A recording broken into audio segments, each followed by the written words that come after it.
Left ہاتھ کو اٹھاؤ تھوڑا سا, اس ہاتھ کو بالکل نہیں. اچھا ٹانگ کو ہلاؤ, ٹھیک ہے. اس ہاتھ کو اوپر کرو, یہ والا ہاتھ تھی, یہ اس کو لیفٹ سائڈ کا فالج ہے, اور یہ ایک سال تقریباً ایک سال ہوا, ٹھیک ہے نا. اور تمہیں لگتا ہے کہ یہ تھوڑا سا ڈپریشن میں جا رہا ہے, آپ پریشان نہیں, پوچھتا رہتا ہے ٹھیک ہوگا کہ نہیں, ضرور ٹھیک ہوگا, ٹھیک ہے کہ نہیں. اچھا ہوں میں تمہیں دو گلاں دساں, اور یہ وہ باتیں جن سے میں ابھی بتایا میں خود بھی گزرا ہوں, اور کوئی دیکھے تو اس کو بھی گزرنا چاہیے. پہلی بات تو یہ دیکھو, میرا 36 سال کا تجربہ ہے. ایک چیز تو اپنے دماغ میں بٹھا لو, یہ جو تکلیف اللہ دیتا ہے نا, یہ تکلیف نہیں ہوتی. یہ میں قسم کھانے کے لیے تیار ہوں, یہ اللہ کی آزمائش ہوتی ہے. اور جب آزمائش ہے نا, وہ اللہ تعالیٰ اپنے محبوب بچوں کو دیتا ہے.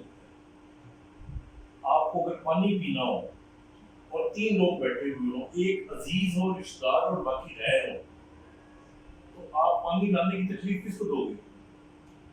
کس کو دو گے؟ اپنے کو دو گے نا. اپنی بیٹی یا بیٹے کو کہو گے نا کہ میرا پانی لے کے آ, غیر مہمان کو تو نہیں دو گے آپ. تو جس پہ اللہ تعالیٰ کو زیادہ پیار ہوتا ہے, جو اس کا زیادہ اپنا ہوتا ہے, اس کو تکلیف اللہ تعالیٰ آزمائش پہ ڈال کے دیکھ لیتا ہے کہ نہیں یہ میرا ہے, یہ قابو پا لے گا. نمبر 1. نمبر 2, یہ جتنی بھی بیماریاں ہیں, جیسے فالج ہے یا اعصابی بیماریاں ہوتی ہیں, ان کے اندر یہ جگہ مضبوط ہو اور یہ جگہ مضبوط ہو